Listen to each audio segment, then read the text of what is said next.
ഏതൊരു civil engineering competitive എക്സാമിനും വന്നിട്ടുള്ള fluid മെക്കാനിക്സിൽ നിന്ന് ചോദിക്കുന്ന ഒരു സ്ഥിരമായിട്ടുള്ള ഒരു ക്വസ്റ്റ്യൻ ആണ് കാവിറ്റേഷൻ എന്ന പ്രോസസ്സ് എന്തുകൊണ്ടാണ് ഹൈഡ്രോളിക് മെഷീൻസിനകത്ത് നടക്കുന്നത് എന്നുള്ളത്.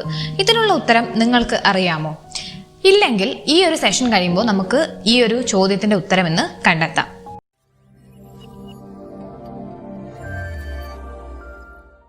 അപ്പോൾ നമ്മുടെ ഇന്നത്തെ സെഷനിൽ നമ്മൾ ആദ്യം നോക്കാൻ വേണ്ടിയിട്ട് പോകുന്നത് പ്രഷർ ആൻഡ് ഇറ്റ്സ് മെഷർമെന്റ്. നമ്മുടെ ഫ്ലൂയിഡിലെ പ്രഷർ എത്രയാണ്, ഇനി അത് എങ്ങനെയൊക്കെയാണ് നമ്മൾ മെഷർ ചെയ്യുന്നത്, അതെല്ലാം നോക്കുന്നതിന് മുന്നേ ആദ്യം നമ്മൾ അറിയേണ്ടത്, നമുക്ക് പഠിക്കേണ്ടത് ഒരു പ്രധാനപ്പെട്ട ലോ ആണ്, പാസ്കൽസ് ലോ. നിങ്ങൾ എല്ലാവരും കേട്ടിട്ടുള്ളതായിരിക്കും. എന്താണ് പാസ്കൽസ് ലോ പറയുന്നത്? ഒരു ഫ്ലൂയിഡ് അറ്റ് റെസ്റ്റിലിരിക്കുന്ന ഒരു ഫ്ലൂയിഡിൽ ഒരു പർട്ടിക്കുലർ പോയിന്റ് നിങ്ങൾ എടുത്തു കഴിഞ്ഞാൽ ആ പോയിന്റിൽ ആക്ട് ചെയ്യുന്ന pressure in all directions will be same. എന്താണ്? ഒരു ഫ്ലൂയിഡ് റെസ്റ്റിലിരിക്കുകയാണ്. ഓക്കെ, റെസ്റ്റിലിരിക്കുന്ന ഒരു ഫ്ലൂയിഡിൽ ഞാനൊരു പർട്ടിക്കുലർ പോയിന്റ് എടുത്തു കഴിഞ്ഞാൽ ആ പോയിന്റിൽ ആക്ട് ചെയ്യുന്ന പ്രഷർ ഏതൊരു ഡയറക്ഷനിലെയും പ്രഷർ എന്ന് പറയുന്നത് എന്തായിരിക്കും? ഈക്വൽ ആയിരിക്കും എന്നാണ് പാസ്കൽസ് ലോ പറയുന്നത്. ഈ കാര്യം ഒരിക്കലും മറക്കരുത്. ഈ സ്റ്റേറ്റ്മെന്റ് തന്നതിന് ശേഷം ഇത് എന്ത് ലോ ആണെന്ന് ചോദിച്ചു കഴിഞ്ഞാൽ അത് എന്താണ്? പാസ്കൽസ് ലോ ആണ്. ഈ ഒരു ഫിഗർ നിങ്ങൾ നോക്കുക. എൻ്റെ അടുത്തൊരു 3D ഒബ്ജക്റ്റ് ഉണ്ട്. അതിലൊരു പർട്ടിക്കുലർ പോയിന്റ് ഞാൻ എടുക്കുവാണ്. ഈ ഒരു പോയിന്റ് അതെന്റെ ഫ്ലൂയിഡിൽ ഒരു പർട്ടിക്കുലർ പോയിന്റ് ആണ്. ആ പോയിന്റിൽ ഏതൊക്കെ ഡയറക്ഷനിൽ നിന്ന് പ്രഷർ ആക്ട് ചെയ്യുന്നുണ്ട്? എക്സ് ആക്സിസിലെ പ്രഷർ ഉണ്ട് PX, Y ആക്സിസിൽ പ്രഷർ ഉണ്ട് PY, ആൻഡ് Z ആക്സിസിൽ നമ്മുടെ പ്രഷർ വരുന്നുണ്ട് PZ. പാസ്കൽസിൽ എന്താണ് പറയുന്നത്? If this fluid is at rest then this all pressure values will be equal. അതായത് ആ ഒരു പെർട്ടിക്കുലർ പോയിന്റ് ഞാൻ എടുത്തു കഴിഞ്ഞാൽ അതിൽ വരുന്ന പ്രഷർ എല്ലാ ഡയറക്ഷനിലെയും പ്രഷർ എന്താണ്? ഈക്വൽ ആയിരിക്കും എന്നാണ് പാസ്കൽസ് ലോ പറഞ്ഞത്. നമുക്ക് എങ്ങനെ എഴുതാം? PX is equal to PY equal to PZ. അപ്പൊ ഇതാണ് എൻ്റെ പാസ്കൽസ് ലോ പറയുന്നത്. അവിടുത്തെ കണ്ടീഷൻ എന്താണ്? The fluid is at rest. ഇതൊരു 3Dയിൽ ഞാനൊരു പർട്ടിക്കുലർ പോയിന്റ് എടുത്തു കഴിഞ്ഞാൽ, ഇനി ഒരു സ്ട്രെയിറ്റ് ലൈനിലാണ് ഞാൻ കൺസിഡർ ചെയ്യുന്നതെന്ന് വെക്കുക. ഒരു സ്ട്രെയിറ്റ് ലൈനിൽ എനിക്ക് പാസ്കൽസ് ലോ എങ്ങനെ പറയാൻ പറ്റും?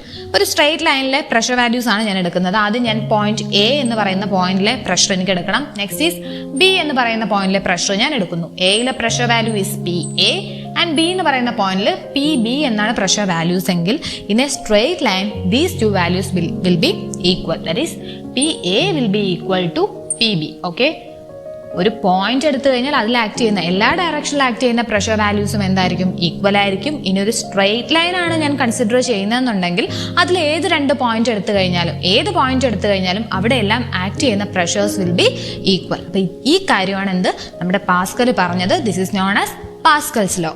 അപ്പൊ നമ്മൾ പാസ്കൽസ് ലോ എന്താന്ന് പഠിച്ചു കഴിഞ്ഞു അല്ലേ? അടുത്തൊരു പ്രധാനപ്പെട്ട ലോ ആണ് ഹൈഡ്രോസ്റ്റാറ്റിക് ലോ. എന്താണ് ഹൈഡ്രോസ്റ്റാറ്റിക് ലോ പറയുന്നത് നമുക്ക് നോക്കാം.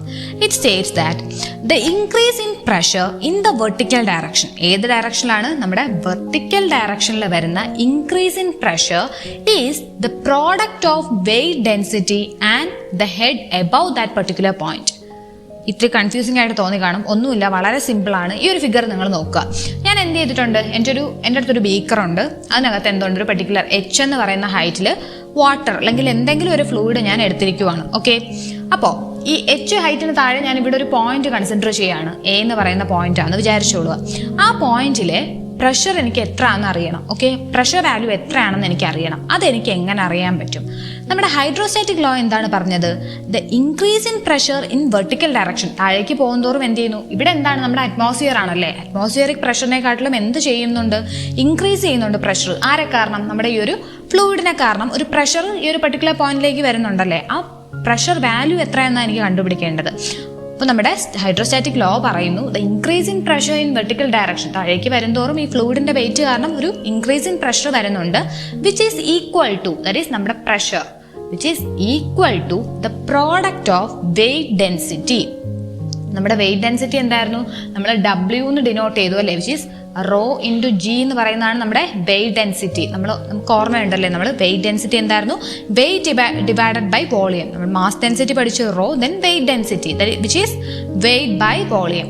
ആ weight density into the head above that point. എനിക്ക് എ എന്ന പോയിന്റിലെയാണ് പ്രഷർ കണ്ടുപിടിക്കേണ്ടതെങ്കിൽ അവിടുത്തെ ഹെഡ്, ഫ്ലൂയിഡിന്റെ ഹെഡ് എത്രയാണ്, എത്ര ഹൈറ്റിലാണ് അവിടെ ഫ്ലൂയിഡ് പ്രസന്റ് ആയിട്ടുള്ളത്, എച്ച് എന്ന് പറയുന്ന ഹൈറ്റിലാണല്ലേ. അപ്പോൾ അതുകൊണ്ട് ഞാൻ മൾട്ടിപ്ലൈ ചെയ്ത് കഴിഞ്ഞാൽ എനിക്ക് എന്ത് കിട്ടും എന്നാണ് പറഞ്ഞത്, അവിടുത്തെ പ്രഷർ വാല്യൂ കിട്ടും എന്നാണ് ഹൈഡ്രോസ്റ്റാറ്റിക് ലോ പറഞ്ഞത്. ഒരിക്കലും മറക്കരുത്. ഇനി അങ്ങോട്ട് നമുക്ക് എപ്പോഴും പ്രഷർ വാല്യൂ, അതിന്റെ വാല്യൂ മെഷർ ചെയ്യുമ്പോൾ ആവശ്യമുള്ള ഇക്വേഷനാണ്. That is pressure equal to weight density into H. H എന്താണ്, ഹെഡ്. ഇതിനെ എനിക്ക് മറ്റൊരു രീതിയിൽ എഴുതാം അല്ലേ, നമ്മുടെ weight density equal to rho into G. അങ്ങനെയാണെങ്കിൽ rho into G into H എന്നും എനിക്ക് എഴുതാം. അപ്പോൾ pressure equal to rho G H. ഈ ഒരു ഇക്വേഷനാണ് നമുക്ക് ഹൈഡ്രോസ്റ്റാറ്റിക് ലോ തരുന്നത്. എങ്ങനെ നമുക്ക് ഡെഫിനിഷൻ പറയാം? It states that the increase in pressure in the vertical direction is equal to the product of weight density and head above that particular point. Okay, ഈ ഒരു കാര്യം കൃത്യമായിട്ടും ഓർത്ത് വെച്ചോളാം. ഈ ഇക്വേഷൻ ആണ് നമുക്ക് important. Pressure at a point is equal to rho into g into h. Okay, ആരും മറന്നു പോകരുത്. ഇതാണ് നമ്മുടെ ഇക്വേഷൻ. ഓക്കെ, ഇനി അടുത്തതായിട്ട് നമ്മൾ പഠിക്കുന്നതെന്ന് വെച്ച് കഴിഞ്ഞാൽ അറ്റ്മോസ്ഫിയറിക് പ്രഷർ. നമ്മുടെ atmospheric pressure at mean sea level. At mean sea ലെവലിലെ അറ്റ്മോസ്ഫിയറിക് പ്രഷർ വാല്യൂ, ഇത് ക്വസ്റ്റ്യൻ ആയിട്ട് വരുന്നതാണ്. ഈ വാല്യൂസ് നമുക്ക് കാണാതെ പഠിക്കാണ്ട് വേറെ ഒരു ഓപ്ഷനും ഇല്ല. അറ്റ്മോസ്ഫിയറിക് പ്രഷറിന്റെ value in different units. Different യൂണിറ്റ്സിൽ നമ്മുടെ atmospheric pressure at main sea ലെവലിലെ വാല്യൂസ് നമുക്ക് പഠിക്കണം. കിലോ പാസ്കലിലാണെങ്കിൽ അതിന്റെ യൂണിറ്റ്, അതിന്റെ വാല്യൂ എന്ന് പറയുന്നത് 101.3. 101.3 കിലോ പാസ്കലാണ് അറ്റ്മോസ്ഫിയറിക് പ്രഷറിന്റെ വാല്യൂ. എങ്ങനെ? കിലോ പാസ്കലിൽ പറയുമ്പോൾ 101.3. അടുത്തത് അല്ലെങ്കിൽ 1 ബാർ എന്ന് എനിക്ക് പറയാം. എന്താണ്? 101.3 കിലോ പാസ്കലിന് ഈക്വൽ തന്നെയാണ് എന്ത്? 1 ബാർ. ഓക്കെ, യൂണിറ്റ് ചേഞ്ച് ചെയ്യുന്നു, പക്ഷെ വാല്യൂസ് എന്ത് ചെയ്യാൻ നമ്മൾ പഠിച്ചോളാം. ഇനി PSI എന്ന് പറയുന്ന യൂണിറ്റിലാണ് ഞാൻ പറയുന്നതെങ്കിൽ എന്താണ് PSI? It is pound force per square inch. Pound force per square inch. Okay, അതും എന്താണ്? ഫോഴ്സ് പെർ ഏരിയ തന്നെയാണ്. അപ്പോൾ PSI എന്ന യൂണിറ്റിലാണെങ്കിൽ അറ്റ്മോസ്ഫിയറിക് പ്രഷറിന്റെ വാല്യൂ ഈസ് 14.7. മറക്കരുത്. ഇനി 10.3 മീറ്റർ വാട്ടർ. അതെന്താ? പ്രഷർ നമ്മൾ മീറ്ററിൽ റെപ്രസെന്റ് ചെയ്യുന്നതെന്ന് കൺഫ്യൂഷൻ ഒന്നും ഉണ്ടാകരുത്. അവിടെ നമ്മൾ പ്രഷർ ഹെഡ് ആണ് പറയുന്നത്. നമ്മുടെ equation P equal to rho into g into h എന്ന് നമ്മൾ പഠിച്ചു അല്ലേ. ഈ എച്ചിന്റെ ടേംസിൽ, അതായത് h equal to P by rho g, ആ ഒരു എച്ചിന്റെ ടേംസിൽ, പ്രഷർ ഹെഡിന്റെ ടേംസിലാണ് ഞാൻ പ്രഷറിനെ റെപ്രസെന്റ് ചെയ്യുന്നതെങ്കിൽ ഇൻ വാട്ടറിന്റെ ടേംസിൽ ഇറ്റ് ഈസ് 10.3 മീറ്റർ വാട്ടറാണ് എൻ്റെ അറ്റ്മോസ്ഫിയറിക് പ്രഷർ വാല്യൂ. ഇതൊക്കെ എന്താണ്? ഇമ്പോർട്ടൻ്റ് ആണ്. Atmospheric pressure value is 10.3 metre of water. എന്ത്? വാട്ടറിൻ്റെതാണെങ്കിൽ 10.3 മീറ്റർ ആണ്. ഇനി HG, എന്താ HG? മെർക്കുറിയാണ്. മെർക്കുറിയുടെ ടേംസിൽ എത്ര ഹെഡാന്ന് പറയുന്നെങ്കിൽ it is 760 mm. Water 10.3 metre ആണ്. HG മെർക്കുറി എത്രയാണ്? 760 mm. അതാണ് നമ്മുടെ അറ്റ്മോസ്ഫിയറിക് പ്രഷറിന്റെ വാല്യൂ. ഇനി ടോർ എന്ന് പറയുന്ന ഒരു യൂണിറ്റ് ഉണ്ട്. ടോറിലാണ് പറയുന്നതെങ്കിൽ atmospheric pressure value is 760 torr ആണ് നമ്മുടെ അറ്റ്മോസ്ഫിയറിക് പ്രഷർ വാല്യൂ. ഇനി ATM എല്ലാവർക്കും അറിയുന്ന യൂണിറ്റ് ആണ്. Its value is 1 ATM. എളുപ്പമാണ് അല്ലേ? 1 ATM ആണ് അറ്റ്മോസ്ഫിയറിക് പ്രഷറിന്റെ വാല്യൂ എന്ന് പറയുന്നത്. ഇനി ലാസ്റ്റ് ന്യൂട്ടൺ പെർ മീറ്റർ സ്ക്വയറിലാണ് ഞാൻ റെപ്രസെന്റ് ചെയ്യുന്നത് എന്നുണ്ടെങ്കിൽ അതിന്റെ വാല്യൂ എത്രയാണ്? 10⁵. Okay, 10⁵ newton per metre square ആണ് അറ്റ്മോസ്ഫിയറിക് പ്രഷർ വാല്യൂസ്. ഈ വാല്യൂസ് എല്ലാം ഓർത്ത് വെക്കുക. നമുക്ക് ഏതാ ചോദിക്കുക എന്ന് പറയാൻ വേണ്ടിയിട്ട് പറ്റത്തില്ല. ഓക്കെ, ഇതെല്ലാം മെയിൻ സീ ലെവലിൽ നമ്മുടെ അറ്റ്മോസ്ഫിയറിക് പ്രഷറിന്റെ വാല്യൂസ് ആണ് ഇൻ ഡിഫറെൻറ്റ് യൂണിറ്റ്സ്. ഇതെല്ലാം ഒന്ന് ഓർത്ത് വെക്കാൻ ശ്രമിക്കുക. ഈ ഇൻ ഹെഡിൽ നമ്മൾ പറയുന്ന വാട്ടർ, മെർക്കുറി, ഇതൊക്കെ വളരെ വളരെ ഇമ്പോർട്ടൻ്റ് ആണ്. അതെല്ലാം അത്രയും ഇമ്പോർട്ടൻസ് കൊടുത്ത് തന്നെ പഠിച്ചോളാം. ഓക്കെ, അപ്പോൾ നമ്മൾ അറ്റ്മോസ്ഫിയറിക് പ്രഷറിന്റെ ഡിഫറെൻറ്റ് വാല്യൂസ്, ഡിഫറെൻറ്റ് യൂണിറ്റ്സിലുള്ള വാല്യൂസ് ഒക്കെ കണ്ടു കഴിഞ്ഞു. അടുത്തതായിട്ട് നമ്മൾ നോക്കാൻ പോകുന്നത്, ഞാനൊരു ഇൻസ്ട്രുമെന്റ് യൂസ് ചെയ്തിട്ട് പ്രഷർ മെഷർ ചെയ്യുകയാണെന്ന് വിചാരിച്ചോളാം.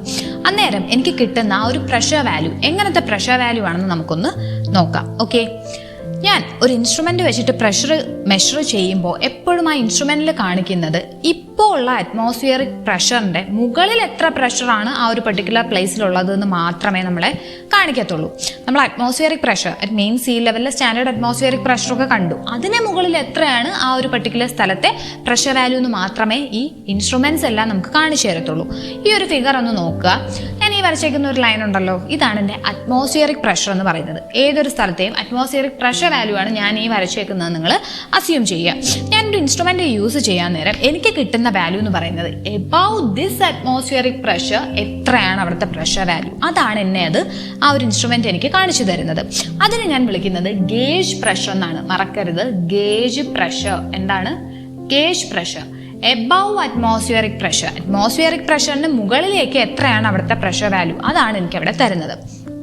ഇനി സങ്കല്പിക്കുക, അറ്റ്മോസ്ഫിയറിക് പ്രഷറിനെക്കാട്ടിലും താഴ്ന്ന ഒരു വാല്യൂ ആണ് ഞാൻ പ്രഷർ മെഷർ ചെയ്യുന്ന സ്ഥലത്തുള്ളത് എങ്കിൽ എനിക്ക് മെഷർ കാണിക്കുന്നത് അറ്റ്മോസ്ഫിയറിക് പ്രഷറിൽ നിന്നും എത്ര താഴെയാണ് ആ ഒരു പർട്ടിക്കുലർ പ്രഷർ വാല്യൂ എന്നായിരിക്കും എനിക്ക് കാണിച്ചു തരുന്നത്. അതെന്താണ്? അതിന് ഞാൻ വിളിക്കുന്നത് വാക്വം പ്രഷർ എന്നാണ്. എന്താണ്? Vacuum pressure. വാക്വം പ്രഷറാണ് ആ തരുന്നത്. ഓക്കെ, അപ്പൊ ഇൻസ്ട്രുമെന്റ് യൂസ് ചെയ്യുമ്പോൾ എനിക്ക് കിട്ടുന്നത് എന്താണ്? ഗേജ് പ്രഷേഴ്സ് ആണ്.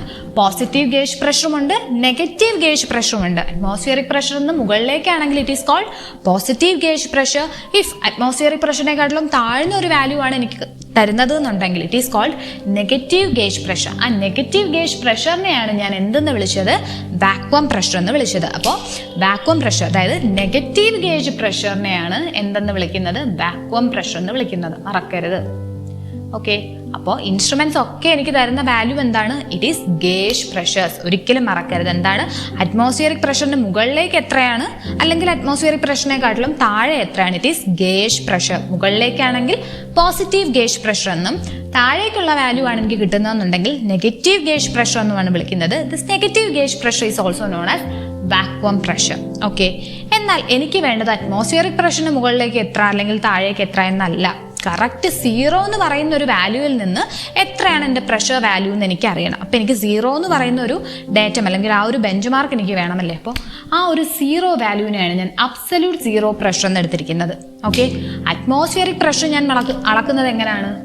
ഈ ഒരു ഹൈറ്റ് ഉണ്ടല്ലോ, ഈ 0യിൽ നിന്ന് ഇത്രയും ആ ഒരു ഡിസ്റ്റൻസ്, അതാണ് എൻ്റെ അറ്റ്മോസ്ഫിയറിക് പ്രഷർ വാല്യൂ. ഇഫ് ഞാൻ ATM-ലാണ് പറയുന്നതെങ്കിൽ 1 ATM എന്ന് ഞാൻ പറയുന്നത് എവിടെ നിന്നാണ്? ഈ ഒരു അബ്സല്യൂട്ട് 0 പ്രഷർ എന്ന് പറയുന്ന സ്ഥലത്ത് നിന്ന് ഇത്ര ഡിസ്റ്റൻസ് 1 ATM എന്ന ഹൈറ്റിലാണ് എൻ്റെ അറ്റ്മോസ്ഫിയറിക് പ്രഷർ നിൽക്കുന്നത്.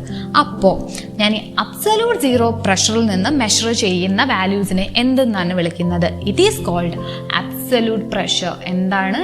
Absolute pressure. എവിടെ നിന്ന് മെഷർ ചെയ്യുന്നതാണത്? Absolute 0 pressure. ആ ഒരു അബ്സല്യൂട്ട് 0 എന്ന ഡേറ്റത്തിൽ നിന്നും ഞാൻ മെഷർ ചെയ്യുന്ന പ്രഷറിനെ ഞാൻ അബ്സല്യൂട്ട് പ്രഷർ എന്നാണ് വിളിക്കുന്നത്. ഗേജ് പ്രഷർ എന്താണ്? Above atmospheric pressure. അറ്റ്മോസ്ഫിയറിക് പ്രഷറിൽ നിന്ന് ഞാൻ അളക്കുന്നതാണ് ഗേജ് പ്രഷർ. എന്നാൽ അബ്സല്യൂട്ട് 0യിൽ നിന്ന് ഞാൻ അളക്കുന്നതാണ് എന്ത്? Absolute pressure. അങ്ങനെയെങ്കിൽ ഈ ഒരു പർട്ടിക്കുലർ വാല്യൂ എനിക്ക് കിട്ടണം. അവിടുത്തെ ഗേജ് പ്രഷർ എൻ്റെ കയ്യിലുണ്ട്, ഇത്രയുമാണ്. എനിക്ക് വേണ്ടത് അവിടുത്തെ അബ്സല്യൂട്ട് പ്രഷർ എത്രയെന്നാണ്. അങ്ങനെയെങ്കിൽ ഞാൻ എവിടെ നിന്ന് മെഷർ ചെയ്യണം? ഈ ഒരു 0 എന്ന് പറയുന്ന വാല്യൂവിൽ നിന്ന് അപ് ടു ദാറ്റ് ഡിസ്റ്റൻസ്, അത്രയും ഞാൻ മെഷർ ചെയ്യുമ്പോൾ എനിക്ക് കിട്ടുന്ന വാല്യൂ ആണ് അവിടുത്തെ അബ്സല്യൂട്ട് പ്രഷർ. മറക്കരുത്, ഇതാണ് ഇവിടുത്തെ അബ്സല്യൂട്ട് പ്രഷർ എന്ന് പറയുന്നത്. ഇത്രയും. ഓക്കെ, ഇനി ഈ ഒരു വാക്വം എനിക്ക് മെഷർ ചെയ്യണം. അതിൻ്റെ അബ്സല്യൂട്ട് വാല്യൂ എത്രയാണ്? അത് ഞാൻ ഇവിടെ നിന്ന് മെഷർ ചെയ്യുന്നതാണ് എൻ്റെ അബ്സല്യൂട്ട് പ്രഷർ വാല്യൂ എന്ന് പറയുന്നത്. മറക്കരുത്. അപ്പോൾ up to atmospheric pressure from absolute ഞാൻ മെഷർ ചെയ്ത് കഴിഞ്ഞാൽ എനിക്ക് എന്ത് കിട്ടും? അവിടുത്തെ അബ്സല്യൂട്ട് പ്രഷർ കിട്ടും. അബ്സല്യൂട്ട് പ്രഷർ കിട്ടാൻ എവിടെ നിന്നും മെഷർ ചെയ്യണം? From absolute 0 pressure. ഈ കാര്യം മറന്നു പോരുത്. അങ്ങനെയാണെങ്കിൽ അപ്പോൾ എനിക്ക് ഇൻസ്ട്രുമെന്റ് തരുന്നത് എപ്പോഴും എന്താണ്? ഗേജ് പ്രഷറാണ്. നമുക്കൊരു റിലേഷൻ കണ്ടുപിടിക്കാം അല്ലേ? അബ്സല്യൂട്ട് പ്രഷർ എന്നോട് കണ്ടുപിടിക്കാൻ പറയുവാണ്. എൻ്റെ ഇൻസ്ട്രുമെന്റ്സ് എല്ലാം എനിക്ക് തരുന്നത് എന്താണ്? ഗേജ് പ്രഷറാണ്. അങ്ങനെയെങ്കിൽ ഗേജ് പ്രഷറിൽ നിന്ന് എനിക്ക് എങ്ങനെ അബ്സല്യൂട്ട് പ്രഷർ കണ്ടുപിടിക്കാം? ഇതെൻ്റെ പോസിറ്റീവ് ഗേജ് പ്രഷർ വാല്യൂ ആണല്ലേ. അത് ഞാൻ എങ്ങനെയാണ് കണ്ടുപിടിച്ചത്? അതിൻ്റെ അവിടുത്തെ അബ്സല്യൂട്ട് പ്രഷർ ഞാൻ എങ്ങനെയാണ് കണ്ടുപിടിച്ചത്? ഈ ഒരു അബ്സല്യൂട്ട് 0യിൽ നിന്ന് ഇതുവരെയുള്ള ഡിസ്റ്റൻസ് ആണ് അബ്സല്യൂട്ട് പ്രഷർ. അതെനിക്ക് കിട്ടണമെങ്കിൽ ഞാൻ എന്ത് ചെയ്യണം? അറ്റ്മോസ്ഫിയറിക് പ്രഷർ പ്ലസ് എന്ത്? ഗേജ് പ്രഷർ അല്ലേ? സിമ്പിൾ അല്ലേ? അപ്പോൾ absolute pressure equal to atmospheric pressure plus gauge pressure. ഈ ഒരു കാര്യം ഒരിക്കലും മറക്കരുത്. ഇതെൻ്റെ വളരെ ഇമ്പോർട്ടൻ്റ് ആയിട്ടുള്ളൊരു ഇക്വേഷൻ ആണ്. Absolute pressure equal to atmospheric pressure plus gauge pressure. ഈ ഗേജ് പ്രഷർ പോസിറ്റീവുമാകാം നെഗറ്റീവുമാകാം അല്ലേ? മുകളിലേക്കാണെങ്കിൽ പോസിറ്റീവ് ഗേജ് പ്രഷർ, താഴേക്കാണെങ്കിൽ നെഗറ്റീവ് ഗേജ് പ്രഷർ. അപ്പോൾ അതിനനുസരിച്ച് നമ്മുടെ സൈൻ എന്ത് ചെയ്യും? മാറും. Absolute pressure equal to atmospheric pressure plus positive gauge pressure. ഇനി അവിടെ നെഗറ്റീവ് ഗേജ് പ്രഷർ ആണെങ്കിൽ ഇത് എങ്ങനെ മാറും? Atmospheric pressure minus gauge pressure എന്നായിട്ട് മാറും. അപ്പോൾ ഈ ഒരു ഇക്വേഷൻ ഒരിക്കലും മറക്കരുത്, കൃത്യമായിട്ട് പഠിച്ചു വെച്ചോളാം. അപ്പോൾ നമുക്കിനി നമ്മൾ സെഷൻ തുടങ്ങിയപ്പോൾ ചോദിച്ച ക്വസ്റ്റ്യൻ്റെ ആൻസറിലേക്ക് വരാം. എന്താണ് ഹൈഡ്രോളിക് മെഷീൻസിലെ കാവിറ്റേഷൻ എന്ന പ്രോസസ്സ്? എന്താണെന്ന് നമുക്കൊന്ന് നോക്കാം. നമ്മുടെ ഹൈഡ്രോളിക് മെഷീൻസിൻ്റെ ഒക്കെ അകത്ത് നമ്മുടെ ലിക്വിഡ്സ് അല്ലെങ്കിൽ ഫ്ലൂയിഡ്സ് എന്തായിരിക്കും? അതിനകത്തൂടെ ഫ്ലോ ചെയ്യുവാണല്ലേ. വെൻ ദ വേപ്പർ പ്രഷർ, നമ്മുടെ ആ ഫ്ലൂയിഡ്സിനകത്തുള്ള vapour pressure becomes less than the atmospheric pressure. എപ്പോഴാണ് when the vapor pressure become less than the atmospheric pressure, അന്നേരം നമ്മുടെ ഈ ഹൈഡ്രോളിക് മെഷീനയുടെ അകത്തൂടി ഒഴുകുന്ന ഫ്ലൂയിഡ്സിൽ ബബിൾസ് അല്ലെങ്കിൽ വോയിഡ്സ് ഫോം ചെയ്യും. when the vapor pressure is less than the atmospheric pressure, bubbles are formed. bubbles അല്ലെങ്കിൽ voids നമുക്ക് ഇതിനുള്ളിൽ ഫോം ചെയ്യും. bubbles or voids are formed. ഈ ബബിൾസ് അല്ലെങ്കിൽ വോയിഡ്സ് ആണ് ഈ കാവിറ്റേഷൻ ഉണ്ടാക്കുന്നത്. ബബിൾസ് എന്താ സിമ്പിൾ ആയിട്ടുള്ള സാധനമാണ്. അതെങ്ങനെയാണ് ഇത്രയും പ്രഷറിൽ കാവിറ്റീസ് എന്ന് വെച്ചാൽ എന്താണ്? ആ മെഷീൻസിൽ ഹോൾസ് ഉണ്ടാക്കുക എന്നാണല്ലേ. ബബിൾസിന് അത്രയും കേപ്പബിലിറ്റി ഉണ്ടോ ഇല്ലയോ എന്നൊക്കെ നമുക്ക് ഡൗട്ട്സ് വരുമല്ലേ. എന്താണ് ഇവിടെ സംഭവിക്കുന്നതെന്ന് വെച്ച് കഴിഞ്ഞാൽ when vapor pressure is less than the atmospheric pressure, bubbles അല്ലെങ്കിൽ വോയിഡ്സ് ഇതിനുള്ളിൽ ഫോം ചെയ്യും. അപ്പോൾ ഇതിന് വലിയ എഫക്റ്റ് ഒന്നും കാണത്തില്ല. But when these bubbles or voids reaches high pressure area, high pressure ഏരിയയിലേക്ക് ഇവ ചെല്ലുമ്പോൾ അവിടെ എന്ത് സംഭവിക്കും? ഇവ വളരെ വലിയ ഫോഴ്സിൽ എക്സ്പ്ലോഡ് ചെയ്യാൻ തുടങ്ങും. ഈ ബബിൾസ് അല്ലെങ്കിൽ വോയിഡ്സ് എന്ത് ചെയ്യും? ഹൈ പ്രഷർ റീജിയൻസിലേക്ക് ചെല്ലാൻ നേരം എക്സ്പ്ലോഡ് ചെയ്യും. അപ്പോൾ when they reaches high pressure areas, high pressure regionsലേക്ക് ഇത് എത്താൻ നേരം എന്ത് സംഭവിക്കും? ദേ എക്സ്പ്ലോഡ്സ്. ഇവ എക്സ്പ്ലോഡ് ചെയ്യും. അന്നേരം നല്ല എനർജി ആയിരിക്കും വരുന്നത്. ഈ എക്സ്പ്ലോഷൻ കാരണമാണ് നമ്മുടെ ഹൈഡ്രോളിക് മെഷീൻസിനുള്ളിൽ ഇപ്പൊ ടർബൈൻ ഒക്കെ ആണെങ്കിൽ അതിന്റെ ലീഫിൽ ഫാൻസിലൊക്കെ എന്ത് സംഭവിക്കും? ഹോൾസ് മേക്ക് ചെയ്യും. അതാണ് എന്ത്? കാവിറ്റേഷൻ എന്ന് പറയുന്നത്. കണ്ടീഷൻ മറക്കരുത്. when the vapor pressure is less than the atmospheric pressure, ഇതിനുള്ളിൽ വോയിഡ്സ് അല്ലെങ്കിൽ ബബിൾസ് ഫോം ചെയ്യും. ഈ ബബിൾസ് അല്ലെങ്കിൽ വോയിഡ്സ് ഹൈ പ്രഷർ റീജിയനിൽ എത്താൻ നേരം എന്ത് ചെയ്യും? ഇവ എക്സ്പ്ലോഡ് ചെയ്തിട്ടാണ് കാവിറ്റേഷൻ ഉണ്ടാക്കുന്നത്. ഈ ഒരു കാര്യം മറക്കരുത്. അപ്പൊ കാവിറ്റേഷൻ എല്ലാവർക്കും മനസ്സിലായി എന്ന് തന്നെ ഞാൻ വിശ്വസിക്കുന്നു. അപ്പൊ ഈ സെഷനിൽ നമ്മൾ എന്തൊക്കെയാ പഠിച്ചത്? വളരെ പ്രധാനപ്പെട്ട 2 ലോസ് പഠിച്ചു. പാസ്കൽസ് ലോ എന്താന്ന് പഠിച്ചു, ഹൈഡ്രോസ്റ്റാറ്റിക് ലോ എന്താന്ന് പഠിച്ചു. അത് കൃത്യമായിട്ടും പഠിച്ചു വയ്ക്കുക. കാരണം ഇനി എന്ത് ഇൻസ്ട്രുമെന്റ്, നമ്മൾ കുറേ ഇൻസ്ട്രുമെന്റ്സ് ഇനി പഠിക്കുന്നുണ്ട്, അവിടെയൊക്കെ ഈ ഒരു ഹൈഡ്രോസ്റ്റാറ്റിക് ലോയുടെ ആപ്ലിക്കേഷൻസ് വരുന്നുണ്ട്. പിന്നെ എന്താ പഠിച്ചത്? അബ്സല്യൂട്ട് പ്രഷർ എങ്ങനെ കണ്ടുപിടിക്കാം. നമുക്ക് കിട്ടുന്നത് ഗേജ് പ്രഷർ ആണല്ലേ ഇൻസ്ട്രുമെന്റ്സിൽ നിന്ന്. അതിന്റെ കൂടെ അറ്റ്മോസ്ഫിയറിക് പ്രഷറും കൂടി ആഡ് ചെയ്ത് കഴിഞ്ഞാൽ എനിക്ക് എന്ത് കിട്ടും? അവിടുത്തെ അബ്സല്യൂട്ട് പ്രഷർ കിട്ടും. ദെൻ ഫൈനലി കാവിറ്റേഷൻ എന്താണെന്ന് നമ്മൾ പഠിച്ചു. സോ എല്ലാവരും നന്നായിട്ട് തന്നെ പഠിച്ചു പോവുക. സെഷൻസിന്റെ കൂടെയുള്ള ടെസ്റ്റുകളും കൃത്യമായിട്ട് അറ്റൻഡ് ചെയ്യുക. അതിൽ എന്തെങ്കിലും ഡൗട്ട് ഉണ്ടെങ്കിൽ എന്ത് ചെയ്യുക? കൃത്യമായിട്ട് ചോദിച്ചോളാം. So thank you.